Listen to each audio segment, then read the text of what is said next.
अस्सलाम वालेकुम and very good morning to all of you. Morning spot with Bilal Khan में आपको खुशामदीद कहेंगे। और सुबह सवेरे जब हम ऑन एयर जा रहे होते हैं, बड़ी सारी तैयारियां कर रहे होते हैं कि ये चीज़ यहाँ पर नहीं है, वो चीज़ वहाँ पर होनी चाहिए, कंटेंट यहाँ हमारे पास है।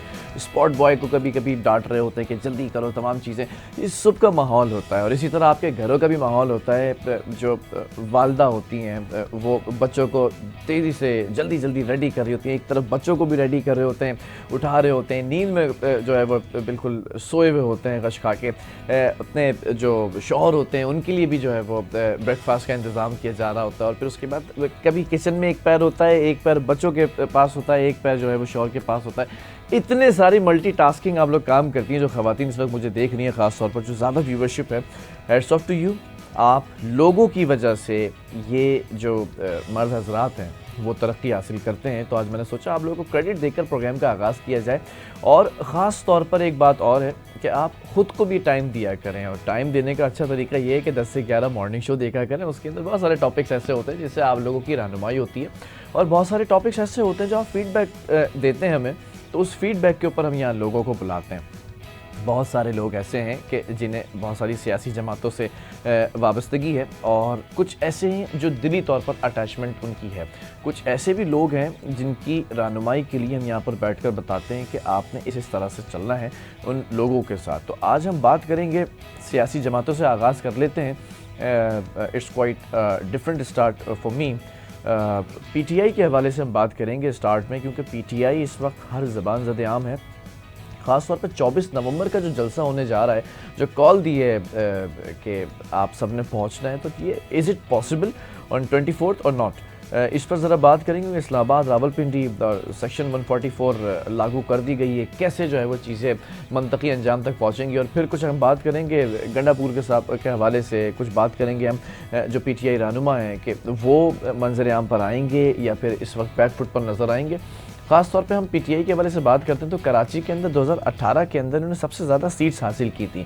उसके बाद बहुत सारे चेंजेस आए। उस चेंजेस के अंदर हमने देखा कि उतार चढ़ाव, और फिर इनके जो बानी PTI हैं वो इस वक्त सलाखों के पीछे हैं। कमोबेश साल भर से ज़्यादा का अर्सा हो चुका है, केसेस बहुत सारे इनके ऊपर हैं, एक एक करके केस के अंदर रिहाई मिलती चली जा रही है। लेकिन एक बात ये भी थी कि ट्रंप ने इलेक्शन जीता और अमरीकी सदर मुंतखब हुए, तो ये नारा लगाया जा रहा था कि ट्रंप की वापसी होनी है और बानी PTI को रिहाई मिल जाएगी। इसमें कितनी सदाकत है या सिर्फ ये मिथ है, ये जोड़ा जा रहा था नेटिजन्स की जानिब से। तमाम चीज़ों पर बात करेंगे। और क्या अपनी ही गलतियों से इंसान सीखता है या फिर दोबारा गलती करता चला जाता है, इन चीज़ों पर भी बात करेंगे। हमारे साथ इस वक्त मौजूद हैं PTI के डिस्ट्रिक्ट कोरंगी के चेयरमैन हैं एडवोकेट खालिद खान जमान साहब। खान साहब, सदर, माशाल्लाह सदर हैं। खान साहब कैसे हैं, खैरियत से हैं? अल्लाह के करम। आपको भी खान साहब ही बोलेंगे हम फिर ना। दूसरी तरफ हमारे साथ जो है वो अस्मा अनवर साहिबा मौजूद हैं, एडवोकेट। आप कैसी हैं, खैरियत से हैं? आप दोनों का ताल्लुक़ PTI से है, और PTI के ऊपर इस वक्त खासा एक हम देखते हैं कि कड़ी मुश्किलात का शिकार है PTI ना। जलसों के ऊपर भी मसाइल हैं, दीगर चीज़ों पर भी मसाइल हैं। ये मसले पहले नहीं हुआ करते थे, मसले पहले दूसरी जमातों के साथ हुआ करते थे। 2018 में चले जाएँ, उससे पहले चले जाएँ, वक्त हर चीज़ का बदलता रहता है। तो क्या जो PTI के वर्कर्स हैं, जो PTI के लीडरान हैं, उनकी इस वक्त थिंकिंग क्या है कि ये जो कुछ भी हो रहा है क्या पार्टी के अंदर के लोगों की वजह से था या कोई बैरूनी साजिशें थी हैं? बिस्मिल्लाहिर्रहमानिर्रहीम, या करना दो या कनस्ताइन। अच्छा, आपका बहुत शुक्रिया बिलाल कि आज आपने हमें प्रोग्राम में बुलाया और हम अपनी पार्टी का जो लाइन है वो आपके सामने रख लें। आपने 2018 की बात की कि 2018 में से पहले भी ये मामला, 18 के बाद भी ये मामला हुए, लेकिन ऐसा नहीं है। अगर मैं आपको 2018 में लेके जाऊं तो 2018 में कराची से बिलावल साहब इस्लामाबाद पहुंचे, उसको रोका तक नहीं। 2018 के बाद फजल रहमान कराची से इस्लामाबाद गए, उसको रोका तक नहीं। 2018 के बाद मरियम लाहौर से निकली और इस्लामाबाद पहुंची, उसको रोका तक नहीं। ठीक है। हमारे साथ क्या हो रहा है कि जब भी हम कोई एहतजाज की कॉल देते हैं, जो कि हमारा आइनी राइट है, 1973 के आइन में राइट हमें दिया गया है, बल्कि हर अपोजिशन को दिया गया है कि वो अपनी एहतजाज रिकॉर्ड कर सकता है। लेकिन जब हम एहतजाज के लिए निकलते हैं, हमारे लोगों को अरेस्ट किया जाता है। दफ़ा 144 जो कि गैर कानूनी है वो लगा लेते हैं। अपोजिशन का एहतजाज राइट होता है। अगर आप अपोजिशन से एहतजाज का हक भी छीन लेते हो तो इसका मकसद है कि आप जमहूरियत पे यकीन ही नहीं रखते हो। जमहूरियत का मकसद ये होता है कि अगर जो जमहूर होता है वो अपोजिशन के जो राइट होते हैं उसको वायलेट नहीं करते। ठीक है। इसी वजह से IMF ने जो अभी दौरा हुआ है IMF का, वो भी इसकी कड़ी है कि यहाँ पाकिस्तान में चूँकि पॉलिटिकल स्टेबिलिटी नहीं है, तो उस पॉलिटिकल अनस्टेबिलिटी की वजह से IMF का दौरा हुआ और उनको ये मैसेज दिया गया कि पाकिस्तान में स्टेबिलिटी नहीं है। जब स्टेबिलिटी नहीं होती तो आपका मुल्क में बाहर से सरमायाकारी नहीं आती। अच्छा। यहाँ पे आपकी कंस्ट्रक्शन फील्ड ख़त्म हो जाती है, रियल एस्टेट ख़त्म हो जाती है। ठीक है। किसी मुल्क में अगर रियल एस्टेट का काम ख़त्म हो जाए तो पूरी मशीनरी आपकी रुक जाती है। इस वक्त पाकिस्तान में कोई नई कंस्ट्रक्शन नहीं हो रही है। जो रियल एस्टेट का कारोबार तो वो बर्बाद हो चुका है और पहिया नहीं चल रहा। न आपके सीमेंट बिक रहा है, न आपके सरिया बिक रहा है, न आपकी बजरी बिक रही है, न मजदूर को मजदूरी मिल रही है। उसकी वजह यह है कि मुल्क में स्टेबिलिटी नहीं है। जब तक इस मुल्क में स्टेबिलिटी नहीं आती, आज आप देखें कि यहाँ से लाखों की तादाद में 25 लाख लोगों ने पासपोर्ट के लिए अप्लाई किया। 25 लाख पेपर नहीं है उसके पासपोर्ट बनाने के लिए। ठीक है। तो ये बाहर जाने का जो रुझान है इस मुल्क में गैर यकीनी की सूरत हाल है, जिसकी वजह से लोग बाहर जाना चाहते हैं। अच्छा, ये तो खैर एक अलग बात है। बाहर जाने के हवाले से जो बातें हो रही हैं, बाहर जाकर भी आप 2, 4, 6 साल जिस तरह से स्ट्रगल करते हैं ना, वो स्ट्रगल अगर आप अपने मुल्क में ही कर लें तो शायद आपको उतना नहीं लेकिन आधा बेनिफिट ज़रूर मिल जाएगा। हम वहाँ यहाँ तो स्ट्रगल नहीं करते हैं, बिल्कुल पड़े रहते हैं, लेकिन जब बाहर जाते हैं और जब पड़ती है सर पे तो आप बहुत स्ट्रगल करते हैं। ये एक आप लोगों के लिए पैगाम है। बहरहाल रमन साहब, ज़रा ये भी जानना चाहूँगा कि इस वक्त पार्टी की पोजीशन क्या है। पार्टी के अंदर ये कहा जा रहा था कि जो वकला बरादरी है उसने पार्टी को हाईजैक किया हुआ है। टॉप लीडरशिप से अगर आप जाएँ, हायरार्की देखें तो वकला ही हैं सारे, और जो पुराने पॉलिटिशियंस थे वो इस वक्त बैकफुट पे क्यों नज़र आ रहे हैं? ऐसे बात नहीं है। अभी जो हमारा 24 तारीख का मार्च है उसमें अगर आप देखें तो सिंध से जो लीड कर रहे हैं हलीम आदिल शेख साहब लीड कर रहे हैं, वो वकील नहीं है। पंजाब से हमाद अज़हर लीड कर रहे हैं, वो वकील नहीं है। KPK से गंडापुर साहब लीड कर रहे हैं, वो वकील नहीं है। बलूचिस्तान से तरीन साहब लीड कर रहे हैं, वो वकील नहीं है। ऐसी बात नहीं है, लेकिन हाँ वकीलों का एक रोल रहा है, क्योंकि वकील रूल ऑफ लॉ पे यकीन रखते हैं। तो खान साहब ने जब खान साहब अरेस्ट हुए या उस पर मुकदमात का इशू था तो एक कैंपेन वकीलों ने रूल ऑफ लॉ की शुरू की थी जो अभी तक जारी है। मतलब पार्टी के अंदर कोई मसले नहीं है, सब कुछ सेट है, कोई मसला नहीं, अल्लाह का शुक्र है। जब तक खान है, हम सब खान को फॉलो करते हैं। बानी PTI जो हमारे मुर्शद है उसको हम फॉलो करते हैं। अब वो बीच में जो लीडरशिप थी वो अब अवाम है और खान साहब है। अच्छा। उसके अलावा बीच में कोई बंदा नहीं है। अगर सारे भी निकल जाए तो अवाम खान साहब के साथ करिए। और आपने देखा भी कि खान साहब के कॉल पे पूरा पाकिस्तान निकलता है और इस वक्त वो आइकॉन बन चुका है। ठीक है। पाकिस्तानी पॉलिटिक्स का। बल्कि इंटरनेशनल, जब आपने ट्रम्प की बात की, इंटरनेशनल जब ट्रम्प का इलेक्शन हो रहा था उसने मुसलमानों से इस बिहाफ पे वोट लिया था। जो PTI थी वो उसको सपोर्ट कर रही थी। पहली दफ़ा ऐसा हुआ कि अमेरिकन प्रेसिडेंट पाकिस्तान से उसने मदद देने की अपील की थी। अच्छा अस्मा, आपका ताल्लुक भी PTI से है और साथ साथ आप माहिर कानून भी हैं। मैं ज़रा सा इस पर भी आऊँगा कि ख़वातीन का इस वक्त स्टांस क्या है, कि ख़वातीन PTI की किस तरह से सपोर्टर्स हैं और आपकी अपनी पार्टी के अंदर ख़वातीन का जोश और जज्बा कैसा है? Thank you Bilal. अच्छा, ख़वातीन तो हर पार्टी में ही आगे हैं। PTI में ख़ुसूसन बहुत ज़्यादा आगे हैं पार्टी। अच्छा, ज़्यादा ही हैं? PTI में मैंने जो देखा है आजकल PTI में लेडीज़ बहुत ज़्यादा है। अच्छा, वो जो हैं इंटरेस्टेड हैं PTI में अपने लिए कि हमारे आर्टिकल्स, हमारे पास आर्टिकल में भी है कि 1 से 23 तक इंसानी हकूक़ के लिए। अब जब वो इंसानी हकूक़ की तरफ आती हैं तो वो बहुत ज़्यादा इंटरेस्टेड PTI को लाइक कर रही होती हैं कि PTI रूल ऑफ लॉ पर फर्स्ट टाइम ऐसी पार्टी आई है जो रूल ऑफ लॉ पर आई है। कि आप अपने हकूक़ के लिए आइए बाहर।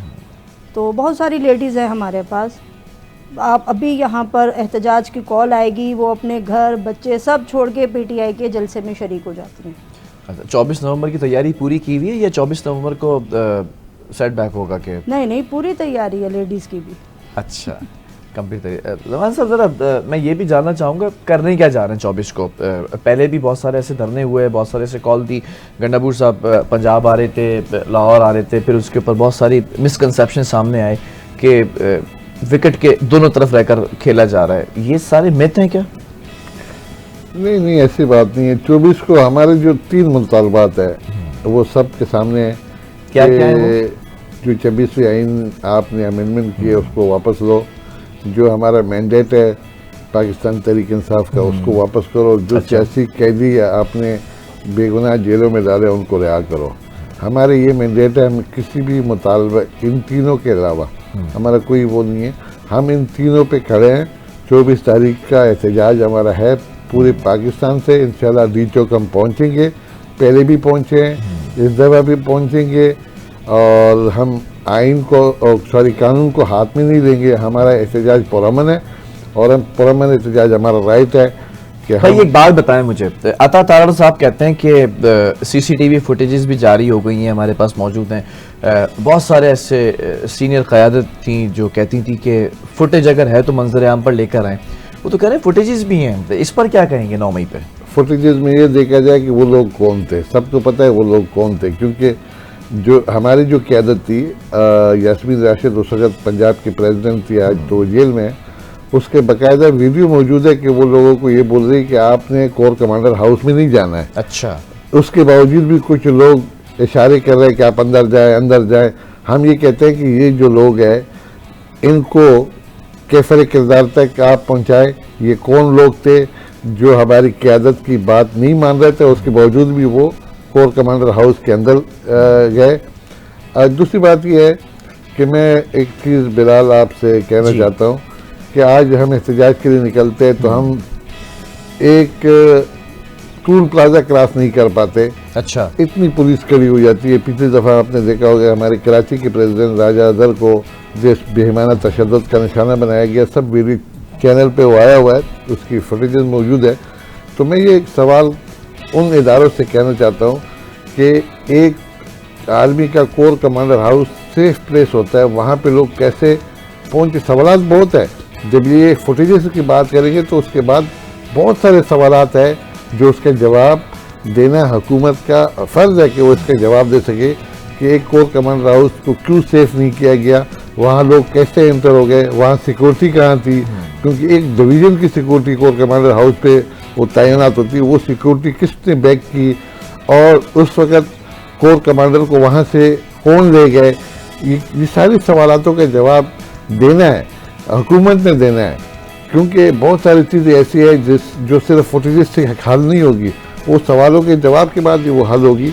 और दूसरी बात, कोर कमांडर हाउस एक बहाना है, वो असल में कोर कमांडर हाउस था ही नहीं। वो कायद-ए-आज़म मोहम्मद अली जिन्ना की प्रॉपर्टी थी जिसको उसने 1947 में ये ली थी, खातून थी उससे ली थी, लेकिन उसके बाद वो फ़ौज के ज़ेरे तहवील भी थी, तो उसको तो कायद-ए-आज़म को तो कभी मिली नहीं जिन्ना हाउस, लेकिन फ़ौज उसको यूज़ कर रही थी। हम ये कहते हैं कि जिसने भी ये किया है, जिसने भी ये वायलेशन की है, खान साहब ने पहले भी बोला है कि उन लोगों को आप पकड़ें, उनको आप जेलों में डालें। हमारे किसी भी एक टाइम में पूरे पाकिस्तान में जिस तरीके से हंगामे हुए हैं, हम कहते हैं कि एक सोची समझी साजिश थी और सिर्फ पीटीआई को हनी ट्रैप करना था। वो हनी ट्रैप करने में वो लोग कामयाब हो गए। पीटीआई का कोई कारकुन उसमें शामिल नहीं है। अच्छा, एक सवाल और है ना, तो मैं आपसे ही कर देता हूँ। पीटीआई के अंदर बहुत सारे ऐसे लोग थे जो बढ़ चढ़कर आगे होते थे, शाह से ज़्यादा शाह के वफादार हुआ करते थे। वो आज पीटीआई से बाहर हैं और बहुत ही बुरे हालात के अंदर जब पार्टी आ गई तो वो फ़ौरन से साथ छोड़कर अलग हो गए। कुछ दूसरी पार्टीज़ के अंदर है, कुछ नाराज़ होकर बैठे हुए हैं। उन लोगों ने क्या ज़्यादा नुकसान पहुँचाया पार्टी को? बिल्कुल पहुंचाया उन लोगों ने ज़्यादा नुकसान, क्योंकि जब वो पीटीआई से साइड पर हुए तो लाजमी है वो दूसरी पार्टी से कांटेक्ट में हैं। ये वो पहले से ही वो कांटेक्ट में होंगे दूसरी पार्टी से, तभी उन्होंने पीटीआई के साथ ये सब किया। और जैसे ही पीटीआई पे एफआईआर है यहाँ पे सब पे कटना शुरू हुई, वो साइड हो गए एकदम। और उन्होंने बहुत सारे के तो बयानात भी मंजर आम पर आए कि हम पीटीआई से साइड पर ले रहे हैं। यही चीज़ है। अभी ऐसा लगता है कि 24 नवंबर के बाद भी ऐसे कुछ कोई रिपीट टेलीकास्ट होगा? नहीं, कोई ऐसा तो स्क्रिप्ट अभी नहीं लगता कि 24 नवंबर के बाद ऐसा कुछ होगा। नहीं लगता है। नहीं लगता। नवाज साहब, आपको लगता है कि 24 के बाद कोई ऐसी बड़ी गिरफ्तारी सामने आ जाए? गिरफ्तारियां देने के लिए तैयार हैं आप लोग? बिल्कुल बिल्कुल तैयार है। हाँ, कर ले सब। पूरे पाकिस्तान की जेल बना हुआ है। आज ह्यूमन राइट नहीं है, आज हर बंदा परेशान है। आज किसी भी डिपार्टमेंट को ले लें, जब मुल्क में रूल ऑफ लॉ नहीं होता है तो मुल्क कभी तरक्की नहीं कर सकता। ये मजाक नहीं है कि आप सबको दबोच लें, आप अपोजिशन का गलत दबोच लें। आप अच्छा, जब आप इस किस्म की हरकत करते हो तो ये फासिज्म में आते हैं। जिस मुल्क में फासिज्म होता है वहाँ सरमायाकारी नहीं आती।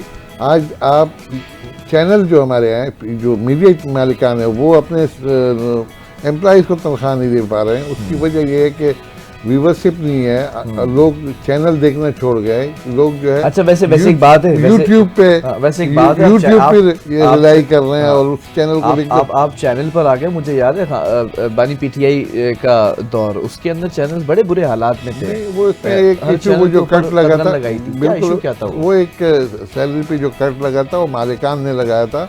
उसमें देखो, आपकी जो पॉलिसी बनती है वो मीडिया मालिकान बनाती है, उसके साथ हुकूमत का कोई ताल्लुक नहीं होता।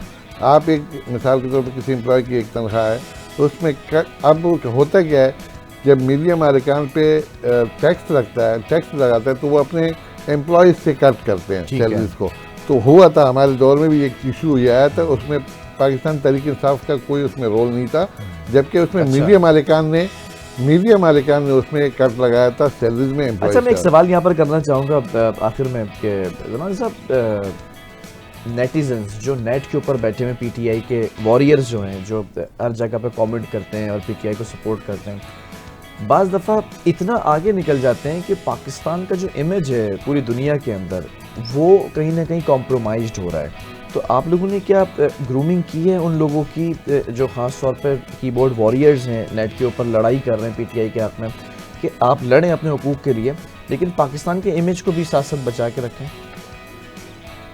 पाकिस्तान का इमेज सबसे पहले पाकिस्तान है। पाकिस्तान है तो हम हैं। Very good. सबसे पहले हमारे इदारे हैं, इदारे है तो हम हैं। सबसे पहले हमारा पाक फौज है, अगर है वो है तो पाकिस्तान है। हमारी किसी से लड़ाई नहीं है। हम ये कहते हैं कि हर बंदा अपने डोमेन में काम करे। जैसे मैं आपको मिसाल दे रहा हूँ, आप यहाँ पे एक एंकर हो, माशाल्लाह बहुत ज़बरदस्त आप प्रोग्राम करते हो और आपके प्रोग्राम बहुत जगह देखे जाते हैं। तो अगर आपकी जगह कोई और बंदा बैठेगा तो वो चीज़ तरीके से नहीं चल सकती जो आप चलाते हो। इसी तरह एक स्पॉट बॉय का अपना काम है। हम ये कहते हैं कि हर बंदा अपने डोमेन में काम करे। जब हर बंदा अपने डोमेन में काम करेगा तो ये मुल्क तरक्की भी करेगा और इस मुल्क में खुशहाली भी आएगी। उसकी मिसाल मैं आपको देता हूँ कि अमेरिका के लिए हम कितने, यहाँ से कितने लोग का दिल चाहता है कि मुझे अमेरिका का वीज़ा लग जाए। उसकी वजह क्या है? अमेरिका में क्या है, वहाँ वो बर्तन धोने के लिए भी तैयार है। उसकी वजह ये है कि वहाँ पे इंसानी हकूक़ है, वहाँ पे रूल ऑफ लॉ है। देखिए, आप अपनी बात पर आ गए। मैंने अभी आगाज़ में कहा था कि बहुत सारे लोग जो बाहर जाना चाहते हैं वो यहाँ पर नहीं धोएंगे बर्तन, यहाँ पर काम नहीं करेंगे, लेकिन बाहर जाकर वो बर्तन धोने के लिए तैयार हैं, बाथरूम साफ करने के लिए तैयार हैं। उसकी वजह उसको पता है कि मेरा राइट है। अगर मैं जो काम मैं कर रहा हूँ उसकी उजरत भी मुझे सही मिल रही है, मेरा राइट भी है, मुझे वहाँ रूल ऑफ लॉ भी है, मुझे कोई, अब यहाँ पे वो चीज़ नहीं है। यहाँ पे ये है कि आप यहाँ पे अगर आप कोई इन्वेस्टमेंट करता है उसको ये डर होता है कि अगर मैं इतनी बड़ी इन्वेस्टमेंट करूँ यहाँ पे तो हालात ख़राब होते हैं, मेरे इन्वेस्टमेंट डूब जाएगी। तो ये चीज़ है। बाहर लोग क्यों जाते हैं? एक अमेरिकन शहरी अपने आप को प्राउड क्यों फील कराता है कि मैं अमेरिकन हूँ? उसकी वजह यह है कि उस मुल्क में जो कानून है वो स्टैक है। आप आज अपने पाकिस्तान की हालत देखो, चूँकि हम थर्ड वर्ल्ड कंट्री है, हम तो वहाँ तक पहुँचना ही बड़ी मुश्किल बात है कि अमेरिका या किसी भी यूरोपीय कंट्री का मुकाबला कर सके। वहाँ पे आप बाज़ारों में जाओ, फुटपाथ पे देखें कब्जा हुआ है, कानून नहीं है ना भाई। अगर कानून होता तो फुटपाथ पे कोई रेहड़ी लगा सकता था? आप अमेरिका में लगा के दिखा दे, आप यूरोप में लगा के दिखा दे। उसकी मेन वजह है, आप यहाँ ट्रैफिक की हालत देखो, हर बंदे के पास गाड़ी है लेकिन उसके पास पार्किंग नहीं है, लेकिन वो जाके गली में खड़ी कर देगा, रोड पे खड़ी कर देगा। तो ये चीज़ें एक चीज़ की मिसाल इसमें तो फिर खुद से कुछ सिविक सेंस की भी बात आ जाती है ना हम यहाँ इंसान के बच्चे नहीं बनते हैं। हम जैसे ही लैंड करेंगे दूसरे मुल्क के अंदर, वहाँ हमें लॉ भी याद आ जाता है, वहाँ हमें इंसानियत भी याद आ जाती है, वहाँ पर हमें अखलाकियात भी याद आ जाती है। वहाँ कैसे उतरते ही मतलब you just step in the territory of US और आप इंसान के बच्चे बन जाते हैं। उसकी वजह है, उसको पता है कि यहाँ पे मामा चाचा DIG IG SP ये नहीं चलता। यहाँ पे आपने गलती की। अब मैं आपको एक मिसाल दे रहा हूँ, दुबई की मिसाल दे रहा हूँ। आपने दुबई में ज़ेब्रा क्रॉसिंग पे रोड क्रॉस नहीं किया, 200 दरम जुर्माना है। अगर आप पुलिस को ये कहते हो कि मुझे पता नहीं था, यहाँ पे हम ये कहते हैं मुझे कानून का पता था, हालांकि कानून ये कहता है कि ignorance of law is no excuse. वहाँ पे अगर आप ये बोलते कि मुझे पता नहीं था तो 200 दरम जुर्माना और 700 दरम आप और जमा करेंगे, जाओ कानून पहले हमारा सीख लो। तो यहाँ पे तो वो चीज़ नहीं है ना, यहाँ पे तो हम वायलेशन भी कर रहे हैं। हमें पता है यहाँ कानून नहीं है ना। जिस मुल्क में कानून नहीं होता, जिस मुल्क में कानून की हुक्मरानी नहीं होती, रूल ऑफ लॉ नहीं होता, वहाँ पे हर बंदा वायलेशन करता है। और ये वायलेशन इतना ज़्यादा हो जाता है कि फिर आप उसको कंट्रोल ही नहीं कर पाते। आप किसी भी डिपार्टमेंट को लो, किसी भी जगह के लो, वो सही काम नहीं कर रहा, रिश्वत ले रहे हैं, पैसे ले रहे हैं। आप रेवेन्यू में जाएं, आप KDA में जाएं, आप KMC में जाएं, आप किसी भी डिपार्टमेंट में जाएं, आप एक 80 गज का मकान ट्रांसफ़र करके दिखा दें मुझे, आपको लाखों रुपए देने पड़े। उसकी वजह यह है कि आपको पूछने वाला नहीं है। बोला जाओ भाई जो कर सकते हो कर लो। हम किसके पास जाए? जिसके पास जाएंगे वो बोलेगा यार मेरा काम नहीं है। तो उसकी मेन वजह ये है कि यहाँ पे अदालतों का जो हाल है, यकीन माने कि अगर आपके साथ मिसाल के तौर पे आपसे कोई घर छीन लेता है, हाँ, कब्जा कर दिया, कब्जा कर लेता है, आप सालों धक्के खाएंगे, आपको घर मिलना बहुत मुश्किल है। वो एक बहुत बड़ा वकील लाके खड़ा कर देंगे, वो फेस ये होगा। सारी बातें आपकी जो दिल से निकली है ना, I completely do agree with all your thoughts. लेकिन सवाल ये है कि जब वो 3-3.5 साल का अरसा था बानी PTI के पास हुकूमत में, क्या ये तमाम चीज़ें सही हो गई थी उस वक्त? नहीं, फिर सही नहीं होती। लेकिन एक डायरेक्शन था जिस पे हम, आपने देखा होगा कि जब हमारा दौर था पाकिस्तान तहरीक इंसाफ का, एनक्रोचमेंट पे बड़ा काम हो रहा था। ठीक है, बड़े बड़े इंक्रोचमेंट की जगहों को ख़त्म किया था। लेकिन हमारे साथ मेन इशू ये था कि 2.5 साल 2 साल हमारे साथ कोरोना का इशू रहा। गवर्नमेंट बंद थी, कोई काम नहीं हो पा रहा था, बाहर लोग नहीं जा पा रहे थे, लॉकडाउन था। आप ये भी तो देख रहे ना, 3.5 साल में 2 साल आप लॉकडाउन निकाल लो। अच्छा। 2 साल पूरा लॉकडाउन था। आप भी इस मुल्क में आए, हमने सब ने देखा। अच्छा, उस लॉकडाउन के बावजूद ना तो बिजली के क्राइसिस हुए। आप कराची में हैं, मैं भी कराची में रहता हूँ, कोई यहाँ पे बिजली का इशू नहीं हुआ। आज आप जाएं, लालूकेत जाएं, आप कुरंगी के मज़ाफ़ाती एरिया हो गया, आज तो खैर, आजकल तो खैर इतना लोड शेडिंग है। इलेक्ट्रिक को छोड़े, अच्छा तमगा देना चाहिए आपको शहरियों को तंग करने पर। बहरहाल हम छोटे से एक ब्रेक की तरफ जाएंगे। मैं ज़रा आखिरी कमेंट भी लूँगा। इसमें 24 नवंबर को फिर तैयारी है कि जिस मकसद के लिए जा रहे हैं, जो 3 मकासद बताएं, वो तीनों मकसद पूरे होते नज़र आ रहे हैं इंशाल्लाह पूरे होंगे। और बानी PTI बाहर आते नज़र आ रही है, क्योंकि ये भी कहा था कि 24 को हो सकता है क़यादत कर लें इंशाल्लाह। 2 दिन में। तो कुछ मुझे तो आसार नज़र नहीं है, आपको आसार नज़र आ रहे हैं? इशू ये नहीं है कि वो 2 दिन में निकले या 2 दिन में नहीं निकल रहा। मेन चीज़ हमारा ये है कि खान साहब ने अपनी बात भी नहीं की कि मुझे निकालो। उसने कहा कि जो हज़ारों की तादाद में, हमारे 2000 के करीब हमारे कारकुन इस वक्त जेलों में, 2000, और इसमें ऐसे लोग भी है, मियाँ इबाद की मैं बात अगर ना करूँ तो जिसका बच्चा ये कह कि मुझे अपने बाप से मिलाओ कर, ये बोलते बोलते उसका इंतकाल हो गया। और फिर जालिमों ने जब, ठीक है हर घर में मैयत होती है, फौतगी होती है, उसको सिर्फ शक्ल दिखा के फिर जिस तरीके से उसको घसीट के लेके गए, तो ये मुनासिब नहीं था। चलो बहरहाल एक वक्फे की तरफ जा रहे हैं और अब देखना ये है कि 22, 23, 24 को होने क्या जा रहा है। जो जलसा और जो धरना और जो एक शक्ल इख्तियार करने की कोशिश की जा रही है, 3 मुतालबात हैं। Let's see what's gonna happen on 24 November, what would be the consequences after this. और फिर इसके बाद हम ये देखेंगे कि जो हुकूमत है उसने सेक्शन 144 भी लगाई है। हुकूमत ने पूरी तैयारियां की हुई हैं कि ये तमाम चीज़ें ना होने दें। अब लेट्स सी क्या होता है। एक छोटे से ब्रेक की तरफ जा रहे हैं। आप जब तक कमर्शियल्स देखें, कमर्शियल के बाद आपके और मेरे साथ होंगे एक ऐसे गेस्ट जिनका ताल्लुक आपसे और मुझसे होगा, जो सितारों का इल्म भी रखते हैं और साथ साथ आपके और मेरे सितारों के बारे में, और आपके जो फेवरेट सितारे हैं उनके सितारे कैसे हैं, गर्दिश में है कि नहीं है, उनके बारे में बताएंगे। एक छोटा सा ब्रेक है।